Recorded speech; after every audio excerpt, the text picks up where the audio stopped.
Like, does being intentional feel forced? And of course, like my husband does, he gave such a good answer. He said, yeah, being intentional is essentially forcing yourself to do something that you wouldn't normally do. And so, why be intentional, right? Let's go down it.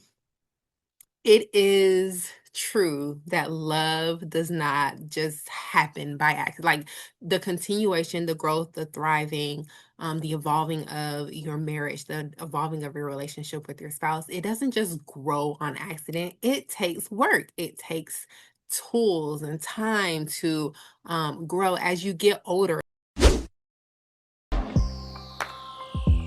For us to see, you know, do we really love each other? She was a wise woman. You don't know what you don't know, right? So once you're exposed to something new, you're like, wow, this is how it's supposed to. I don't know what to do. He will, of course, cover me in prayer. I have done things my own way, very erroneous. I mean, when I tell you endured, it was just the overflow of every emotion. The word widow, I completely despise. Has tainted this area of sex so much.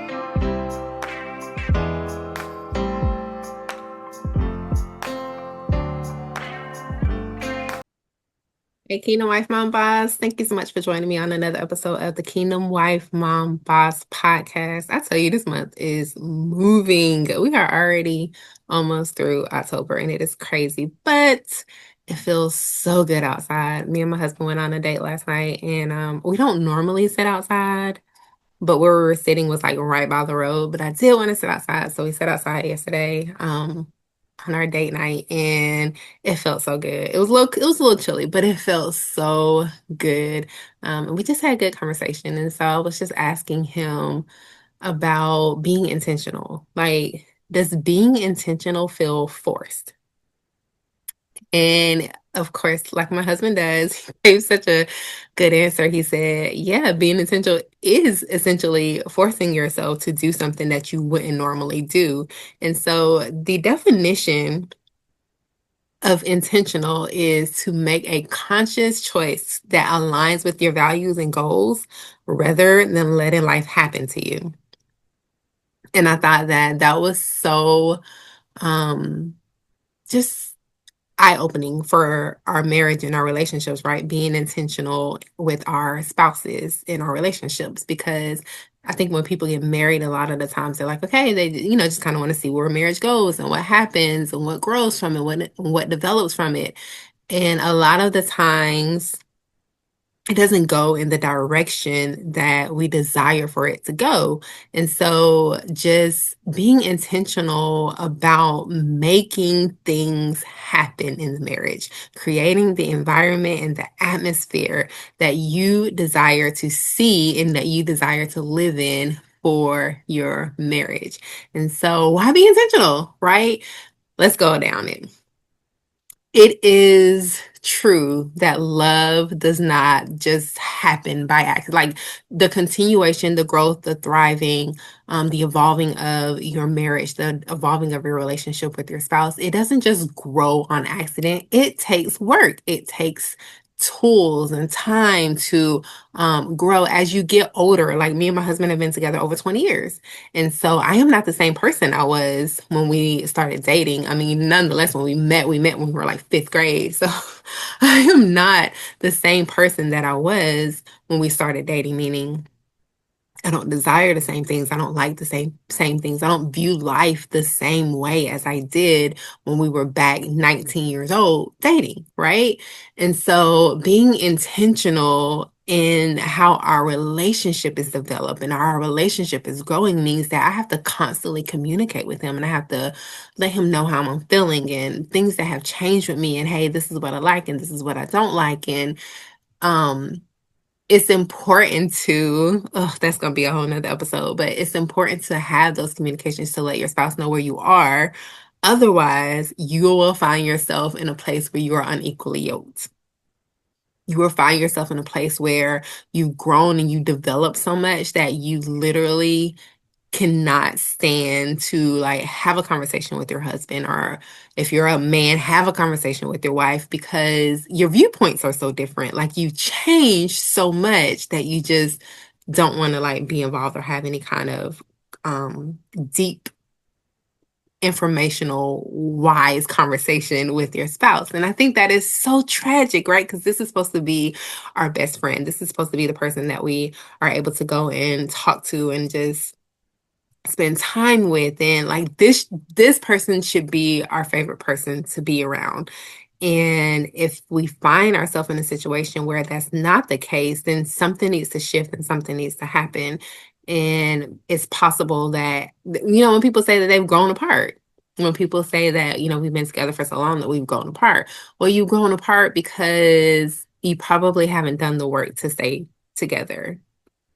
Like we get comfortable in these marriages and we don't want to do the work. We feel like it should just be easy and it should just flow naturally. And while there are some things that are easy and that will flow naturally, there are a lot of times where we have to be so intentional about putting in the work, especially in our marriages, especially in our kingdom marriages. We want to be intentional because we want a deeper level of intimacy in our marriage. My good girl Angela was on last week and she was talking about having good sex. But one of the things that she talked about is just being on the same level of intimacy and enjoyment. Like not necessarily talking about the sex portion of it, but just, are you getting what you need out of your marriage? Are you getting the attention? Are you getting the support? Are you getting the love? Are you getting the hugs? Are you getting the kisses? Are you getting the conversation? Like, are you getting those things that you need? And for a lot of women, that level of intimacy is so fulfilling for them. It's so fulfilling and so important that they have that they have what they need to feel secure as a wife, right? And so when we don't get that level of intimacy, we can be angry, we can be bitter, we can feel insecure, we can feel like things aren't working, and we'll stop putting our best foot forward and things begin to grow apart. Like you and your spouse begin to grow apart. When you're intentional about making sure that you have a deeper level of intimacy, you're going to find time to pray together. You're going to find time to spend time together. You're going to just figure out little ways and little things that you can do to make sure that your marriage is actually like you and your husband are tending to one another's needs on a comfortable and an equal level, right? So we are intentional to make sure that the fire and the passion does not die out in our marriage. Like, man, there are a lot of kingdom couples, there are a lot of kingdom marriages who just don't have passion and don't have fire. And oh, that's, and not that they're not having intimacy or intimate moments, but there's no passion and no fire there. It's kind of done um, out of obligation. Like you feel obligated to do this thing, but you don't have the actual mindset and heart level of intimacy in your marriage. There are a lot of wives and a lot of husbands out there that feel unfulfilled in the department of intimacy because the lack of what they're getting in their marriage. And so if that's you really have to sit down and figure out what you need, because if you don't know what you need, how can you communicate that to your spouse? And once you figure out what you need and you communicate that to your spouse, you guys can see eye to eye and be on the same page of how to achieve the desired results that you are needing for your marriage. And so another reason why we want to be intentional is so that we can protect our marriage from the enemy. I'm going to tell you that's going to be a whole nother podcast episode too. I don't know when that was coming, but that's going to be a whole nother podcast episode too. When the enemy sees you, listen, before you even get down the aisle, the enemy is trying to trip you up. And so God said something to me the other day about the enemy doesn't come for what necessarily for always what we have, but what we will have, what we will be, what we will do. And so when God sees you and he sees your husband, he sees the plans, like, and he sees that God is like really moving in your marriage, he's going to start throwing darts in your marriage. He's going to start throwing arrows at your marriage. And so when you're intentional about making sure that you and your spouse are on the same page, when you're intentional about making sure that you guys are on the same mindset of prayer and what you want for your marriage and what you want for your family, when you have those goals, when you have those structures, when you have those guidelines, you can protect your marriage from the enemy coming in and having dominion and taking rule over your marriage. When you're intentional about aligning your values in your marriage with what it is that God has spoken to you concerning your marriage, you can guard your marriage from the enemy. But it does take being intentional. You can't just go with the flow of everything that happens in a marriage. Sometimes you got to stand up and you got to say, no, this isn't right. This isn't right. We need to shift the way that we're doing this. We need to change our mindsets on a certain situation. We need to create new habits. Ooh, somebody needs to create new habits in this area of spending time together. When you come home and he comes home and you're in totally different rooms and you don't even really have conversations because you're so burnt out from the day. I'm gonna be honest, me and my husband have been there. We're so burnt out from the day, or we just have not had the fire and passion in our marriage the way that we used to have it. And so now we're just creating these bad habits of not intentionally spending time together or reconnecting or bonding or making sure that we're on the same page with certain things. When you are not intentional about making sure that everything is aligning, the enemy gets a foothold in your marriage and he goes in. He creates destruction, disaster, frustration, irreconcilable differences. Like he creates this tornado of problems and troubles to where it separates the husband and the wife. The husband and the wife is just like, I just can't do it anymore. And being intentional and aligning your values with what it is that God is speaking over your marriage can save you a lot of heartbreak. And I say this all the time, but I'm going to say it again. No, every marriage is not going to be saved. But again, when you go before the Lord and you have to stand before Him as the wife, answering for your role as the wife, can you say to Him that you've done every single thing that you were supposed to do and that you showed up to the level that you were supposed to show up to make sure that your marriage was aligned with what it is that He was speaking in that season? So another reason why is because we want to model a kingdom marriage for our children, right? If we're just going with the flow and we're not being intentional in our marriage, our children don't always see the full picture of kingdom marriage, the relationship and the purpose and the plan and the build of the kingdom marriage. Your children aren't going to see it because you and your husband aren't connected on the same on the level that you need to be for them to be able to see the picture of what it is that God has created marriage for unity and companionship and of course procreation, but union and companionship. And when he says that you are one, and he says that in the word it says that you shall not be torn apart, but let no man separate what God has joined together, right? When the word says that, but they see you arguing, when they see you bickering, when they see that you're not happy, when they see that you don't have joy, when they see that you are depressed or you're downcast and all of these things, they see a separation. They see a separation from what it is that God has decreed for your marriage. It also helps you to become better friends, like good lovers and friends. When you and your husband started dating, were you friends first? Like, did you have the basic relationship of friends first? I'm gonna tell you, like, friends grow apart. Point blank and period. If you're not spending time with each other, you're not having conversations, if you're not on the same page, if you're not on the same level, if the support isn't there the way that you need it to be, friends grow apart.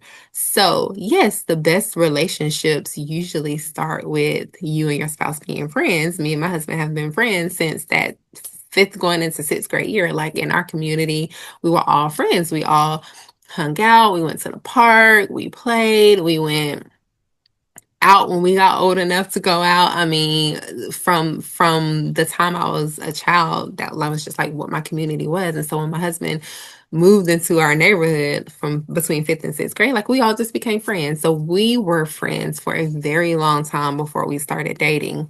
But if you don't tend to that friendship or the necessities of that friendship, the friendship will fade. The friendship can die out. You can grow apart.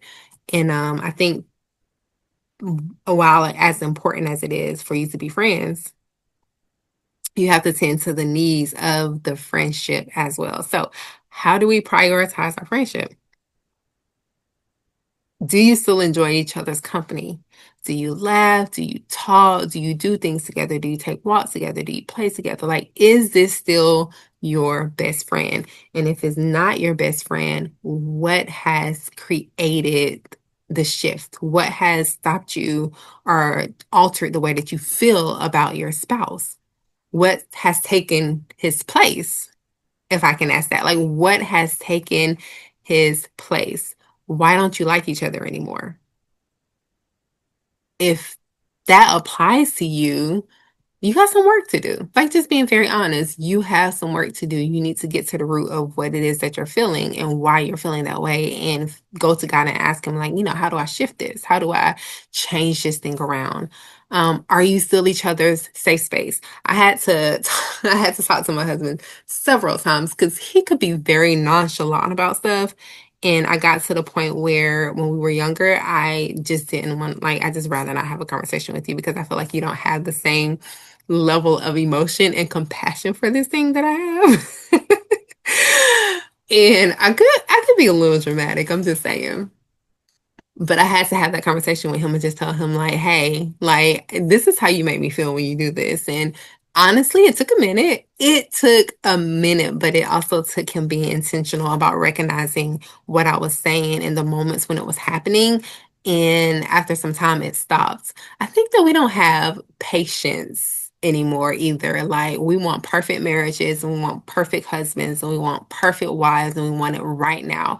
We don't want to do the work. We don't want to be intentional about putting in the effort to get our marriages to the place where they need to be. We just want to, like, snap our fingers and this person change. But this person has a process that they have to go through. Like, they have a changing process that they have to endure and that they have to go through before they get to this place that we all of a sudden want them to be. It just doesn't happen overnight. It's unfortunate that it doesn't happen overnight, but it doesn't happen overnight. And I think a lot of the times we don't have the patience. We feel like we deserve better and we should have better and we shouldn't have to endure this. And a lot of times it does come from comparison. There's that C word again.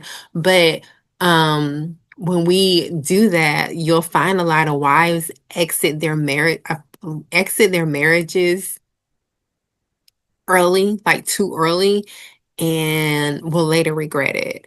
Or you find husbands stepping away from their marriages in devastation. Like, you just, when we don't have the passion, when we don't have the wisdom, we don't have the discernment, we don't have the intentional habits, we find ourselves out of alignment and misplaced, right? It is a process of continuing to learn each other. Like I said, like, me and my husband have been together over 20 years. We have to continuously learn each other. Okay, his mindset is not where it used to be. My mindset is not where it used to be. I don't like this anymore. He doesn't like this anymore. We don't go to the club. Like, of course we don't go to the club like we used to go to the club. Of course we don't, right?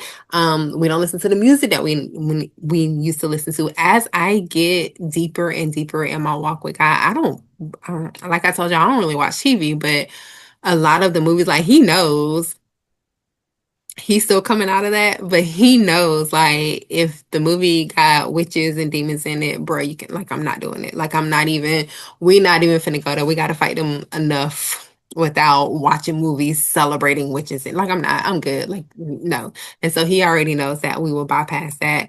But being intentional has caused us, and will cause you, it will cause you to communicate, on a different level. It will cause you to grow in your communication. So the basic points of communication that you used to have won't necessarily work anymore.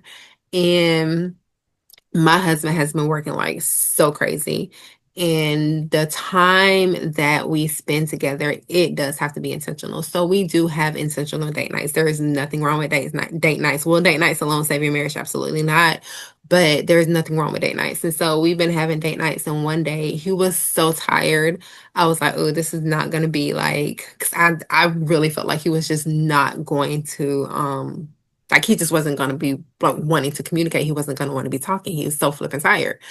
And so we got to the restaurant and I felt some shift. Like I felt some shift. He was being so intentional about making sure that he was engaging in conversation and that we were laughing and having a good time. And then later that night, he told me like he had to shift his mind and be intentional about having the conversation because he didn't want to have like a bad night, but he was tired. And so that's what intentional looks like. Intentional looks like I may not feel like it. Intentional looks like I don't want to. Intentional looks like I'm so exhausted. Why do I have to? But you do it anyway. And it's not for you. It is because you desire your marriage to grow to another level. You desire to see your spouse just feeling appreciated and feeling loved. Like die to yourself when we're talking about being kingdom and the word says that we have to die to ourselves. You have to die to yourself in marriage. It's not all about you. It's not all about what you want to do. It's not all about what you feel like doing. It is the effort that you put forth to make sure that you and your husband are walking out God's promises and God's principle in your kingdom marriage. So being open and honest, not having any kind of animosity, like killing your pride, deal with your pride. Deal with your pride. Your pride is gaining ground in your marriage. And when pride gains ground in the marriage, it separates, it divides, it conquers, it destroys, it destructs. It creates this rebellion in your hearts where you're so rebellious that you're not even listening to Holy Spirit anymore. Like when Holy Spirit says, baby, because I don't know about y'all, but Holy Spirit done snatched me up a couple of times in my marriage and dealing with my husband, right? And if I had not been in a place where I was dealing with my pride, I would be rebellious to what it is that he was saying. And it would cause just ripples and frustrations and divisions in my marriage. And so when we don't deal with our pride, when we don't deal with that thing that is causing the division in the marriage, because like we're so rebellious to what it is that God is speaking. God speaks to you about your kingdom marriage. You know he does. But anyways, when we become so rebellious about it, it just, baby, the enemy just in there, he just doing what he do. And who's gonna stop him? Who's going to check him? Especially if your spouse returns the pride and your spouse doesn't take this marriage and go to God and be like, okay, God, what the heck is going on? Like, what is going on? If your spouse is returning a pride, then you got pride against pride. Like nothing, no love is growing there, no peace is growing there, no joy is growing there. You have tainted soil where nothing can grow and nothing can thrive and nothing can flourish. It's just not going to happen because you have rebelled against life. You have rebelled against God, who is going to be the one who restores and lifts up and reconciles. Like you have rebelled against it because your pride has gotten in the way. And for a lot of us, it's going to take forgiveness. It's going to take forgiveness and forgiving again. And forgiving again. And forgiving again. With the wisdom of God, of course. But and forgiving again. Oh yeah. So I said with the wisdom of God, true. But let me just say this as well. Forgiveness does not always mean that you are supposed to stay where you are. But that's where it takes the wisdom of God. If God tells you to go, then go. But forgiveness just means that you don't take the bitterness and the anger and the frustration with you. Forgiveness just means like, I forgave this person for what they did. I am going to be restored. I am going to be healed, decreeing it and walking in it, but I'm also going to be separated. It definitely takes the wisdom of God, because God is going to let you know where you're supposed to be and what it is that you are supposed to be doing. How do we say lovers and friends? Physical connection, conversation, hugs, keep it flirty. Like, we don't have to get into details with that. You know what your husband likes, your husband knows what you like. Just making sure that you stay doing fun stuff with your husband. When we become older, y'all know y'all be seeing those commercials that be like, "Oh, I became a parent." But when we become older, when we become adults, we have to mature. Our mind has to mature. We have to think at a more mature level. But you got to bring that girl, like you got to bring that fun girl with you. I don't know who that's for. You got to bring the fun girl with you. Like, this was who your husband married. And same for him. Like, he got to bring the fun dude with him. Like, this is who we married.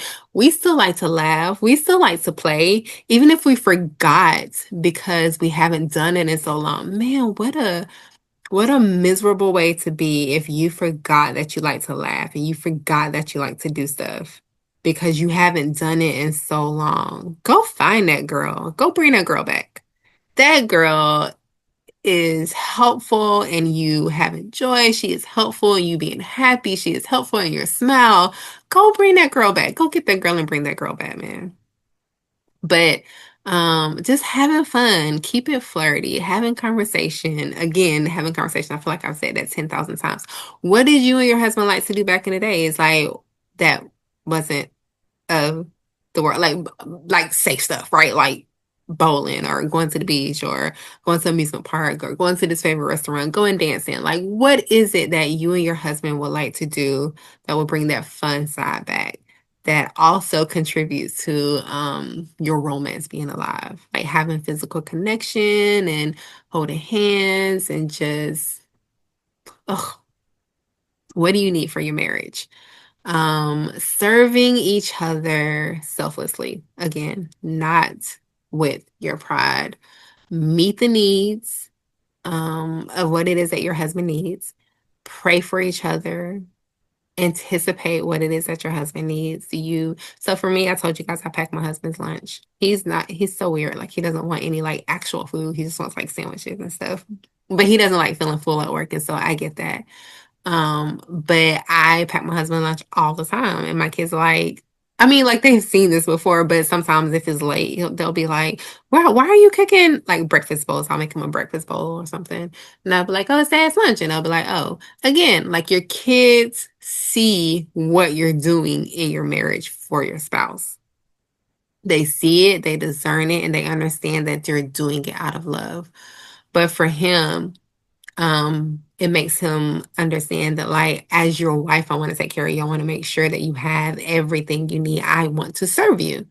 I want to serve your needs. And so he does the same with me in certain areas where I need him to serve my needs. I don't have to ask him to do it. Like, he doesn't have to ask me to fix his lunch. He doesn't have to ask me to fix his breakfast. And because I've done it for so long, like, the expectation is there. He knows that this is something that I like to do for him. And so this is something that I'm going to do.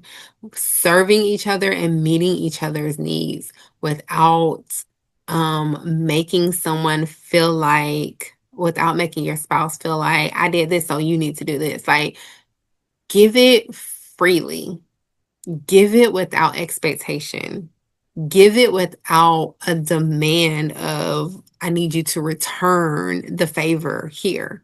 That's not, if you're doing it and you're expecting something in return, if you're doing it and you're um upset because he's not meeting your level of what you're giving, then you're not doing it from your heart.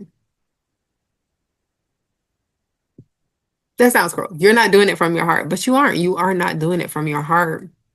You're doing it out of, I don't know, like, is that something that you've been taught that you have to do? Is that something that you're doing just because you want to see something in return. Like, why are you doing it if you're not doing it from your heart? Why are you doing it? I feel like that's a hard truth for someone. I feel like it's a hard truth for someone. Why are you doing the things that you do for your husband and serving him the way that you're serving him if you're not doing it from your heart or because like you love him and this is just something that you want to do for him? Like this is the way you want to support him. This is the way you want to show up for him. This is the way you want to serve him. If you're not doing it freely, then why are you doing it? Because mm, hmm yeah, there's no reward for that. There is no reward for that. There's no reward for that. I digress. I'll move on from that. But um, I don't know. When I get, but what was the name of that movie? Gosh, I can't remember what the name of that movie was. I haven't seen it in a really long time, but it was with the one guy he was talking about. He was talking to his wife, and he was like, "You're gonna be old and go to Applebee's together. You're by yourself. You're not gonna have anybody to go to Applebee's with." And so, I want to go to Apple. I don't eat Applebee's anymore, really, but you get it. Like, I want to go to Applebee's with my husband. I want us to grow old in our marriage and to have old love. I'm just saying, like. I want our grandchildren to see our marriage and be like, oh, how long you guys been married? And I want to be able to tell them that I've been married for these years and years and years, like these, like what you see these marriages that are married for like 50 years and 45. Like, I want to be able to have my friend for that long. I want to be able to say that this was my friend for me personally, that this has been my friend since fifth grade, and we've been together for this long, and we've been married for this long. And yes, they struggle sometimes. They struggle sometimes. There's ups and there's down, but through it all, we've been very intentional to make it to a place where we grew old together, where we set a standard of kingdom love and kingdom marriage in our family, where our children can look at it, where our grandchildren can look at it, where it can be something that families that are part of our family is expecting out of their own life. Do you know the standard that you set for your children? Like they take those standards with them. They take those standards with them and they know, okay, I shouldn't be treated this way and I don't have to deal with this. And this is not something that I have to be subject to, right? Because you've taught them not only with your words, but you taught them through example and with your actions of what they should and should not have to deal with in a relationship, in a marriage. Yeah, there's some strays. There's some people that are gonna just go wayward, but pray for and war for over your children, that they will see the kingdom in your marriage through you being intentional. And at the end of the day, that is just what we really wanted to talk about. It's just being intentional, intentional in your marriage.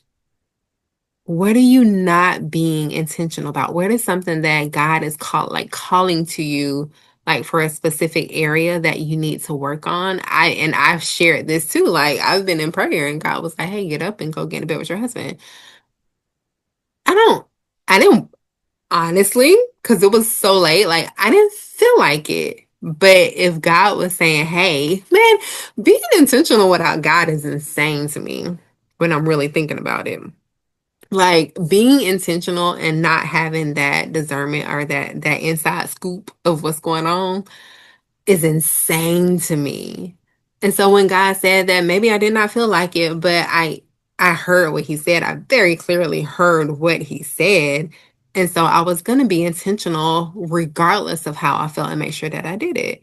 When God tells me to be intentional about having conversation or communication with my husband, being intentional about hugs or kisses, being intentional. Like when God tells you to be intentional in these specific areas in your marriage, he's telling you for a reason. A lot of the times it is because that is where the enemy is trying to get a foothold. It's where the enemy is trying to cause division or where the enemy is trying to make your spouse feel neglect. And this is for women too, like husbands.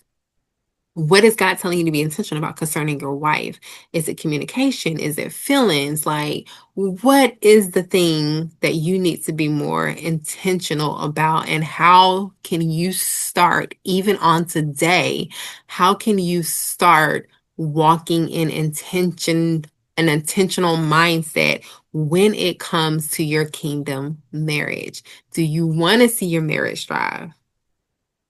Do you want to see your marriage grow? Do you want to see your marriage um bless others,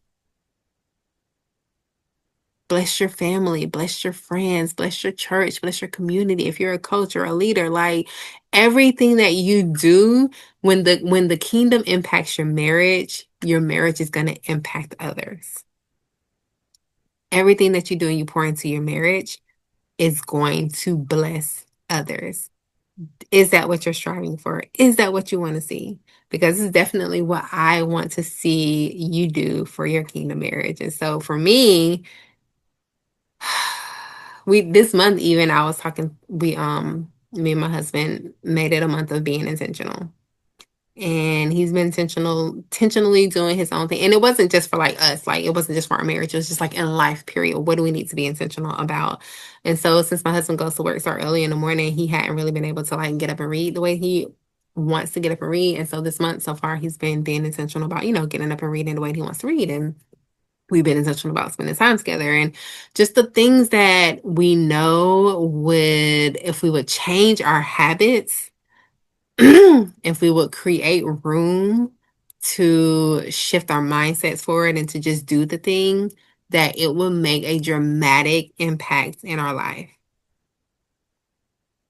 And so I've tried to been intentional about my balancing between work and housework and going on with the kids. Girl, let's not even talk about the kids because I was like, wait, mom passed away last year. And so mom was a big help for me. And now that I don't have mom and I have a daughter away at college, and so I have to go to like her games, and then have a son that's playing basketball. So I have to go to his practices and his games. And then I have another son that's in band. And I'm like, oh, wait, I am feeling the effects of my mom not being here. But, just being intentional about balancing that so I don't constantly feel way overwhelmed, like so overwhelmed that I'm not being able to like spend time with my husband, or I'm so moody, you know what I mean? That I don't want to like, that I just want to be alone. And so also exercising and stretching, just being intentional about that and taking my vitamins. I think this month of being intentional, it really is a health thing for me, a mental health, a physical health, a spiritual health. Like it's a health thing for me, and that's something that God has spoken to me about as far as what I need to be intentional about. So what do you need to be intentional about? I'm gonna leave you with that question.